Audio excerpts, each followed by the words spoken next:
প্রিয় কুয়েত প্রবাসী বাংলাদেশি ভাই ও বোনেরা, আসসালামু আলাইকুম। বর্তমানে আমরা সবাই একটি বিশেষ পরিস্থিতির মধ্য দিয়ে যাচ্ছি। কুয়েত সহ পশ্চিম এশিয়ার এই অঞ্চলে চলমান যুদ্ধ পরিস্থিতিতে সময়ে সময়ে সাইরেনের সতর্কতামূলক আওয়াজ এবং ড্রোন ও মিসাইল আক্রমণের মধ্যেও আপনারা যে ইতিবাচক মানসিকতা, ধৈর্য এবং সাহস প্রদর্শন করে চলেছেন তা সত্যিই প্রশংসনীয়। বর্তমান পরিস্থিতিতে আপনাদের নিরাপত্তা এবং কল্যাণ নিশ্চিতের জন্য কুয়েত সরকারের সাথে বাংলাদেশ সরকার যোগাযোগ বজায় রেখে চলেছেন। বাংলাদেশের পররাষ্ট্র ও প্রবাসী কল্যাণ মন্ত্রণালয় থেকে মন্ত্রী ও প্রতিমন্ত্রী মহোদয়গণ কুয়েতস্থ বাংলাদেশ দূতাবাসের সাথে নিয়মিত যোগাযোগ রাখছেন। গত 2 মার্চ আমাদের মাননীয় পররাষ্ট্রমন্ত্রী জনাব খলিলুর রহমান কুয়েতের পররাষ্ট্রমন্ত্রী মহোদয়ের সাথে টেলিফোনে কথা বলেছেন। কুয়েতের সার্বভৌমত্ব লঙ্ঘনের ঘটনাগুলিকে বাংলাদেশ সরকার নিন্দা জানিয়েছে। এই কঠিন সময়ে বাংলাদেশ সরকার এবং বাংলাদেশের জনগণ কুয়েত সরকার এবং কুয়েতের জনগণের পাশে আছে, এই বার্তা জানানো হয়েছে। কুয়েতে অবস্থিত বাংলাদেশি সহ সকল প্রবাসীদের নিরাপত্তা নিশ্চিতে কুয়েত সরকার কর্তৃক গৃহীত পদক্ষেপগুলিকে আমরা স্বাগত জানাই এবং তাদের এই প্রচেষ্টার জন্য ধন্যবাদ জ্ঞাপন করি। আমি আপনাদেরকে নিশ্চিত করছি যে বাংলাদেশ সরকার এবং কুয়েতস্থ বাংলাদেশ দূতাবাস আপনাদের নিরাপত্তা ও কল্যাণের প্রতি সর্বোচ্চ গুরুত্ব আরোপ করে।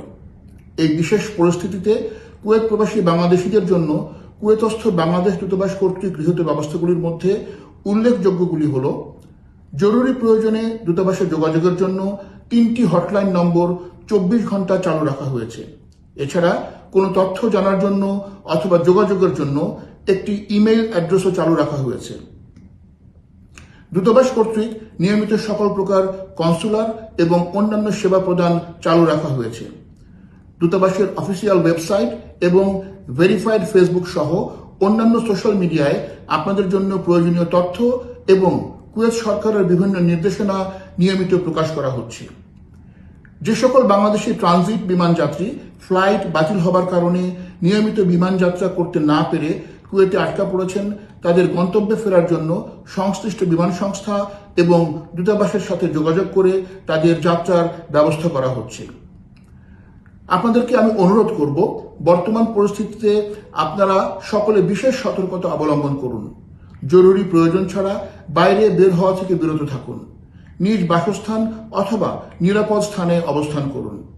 নিরাপত্তার স্বার্থে সকল অসামরিক ব্যক্তিবর্গ সামরিক স্থাপনার আশপাশ থেকে দূরে থাকুন।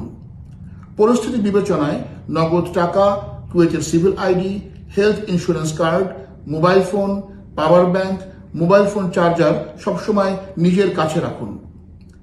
বেসরকারি সোশ্যাল মিডিয়া বা অন্যত্র থেকে প্রাপ্ত যাচাইবিহীন তথ্য অথবা গুজবে কান না দিয়ে কুয়েত সরকারের বিবৃতি ও নির্দেশনা মেনে চলুন।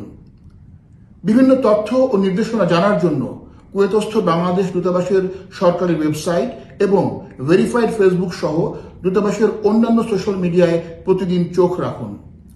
কুয়েতের আইনের প্রতি শ্রদ্ধাশীল থাকুন, সর্বদা বাংলাদেশের মর্যাদা রক্ষা করুন। বর্তমান যুদ্ধ পরিস্থিতিতে আকাশে ক্ষেপণাস্ত্র প্রতিহত করার অথবা অন্য যে কোনো যুদ্ধ পরিস্থিতির ছবি বা ভিডিও ধারণ করা থেকে এবং সেগুলি সামাজিক যোগাযোগ মাধ্যমে শেয়ার বা লাইভ করা থেকে বিরত থাকুন। যে কোনো পরিস্থিতিতেই আতঙ্কিত না হয়ে শান্ত থাকুন এবং একে অপরকে সহায়তা করুন। বাংলাদেশ দূতাবাস কুয়েত সর্বদা আপনাদের কল্যাণে নিয়োজিত আছে। জরুরি প্রয়োজনে যে কোনো সময় দূতাবাসের সাথে যোগাযোগ করুন। মহান সৃষ্টিকর্তা আমাদের সকলের সহায় হন। আমিন।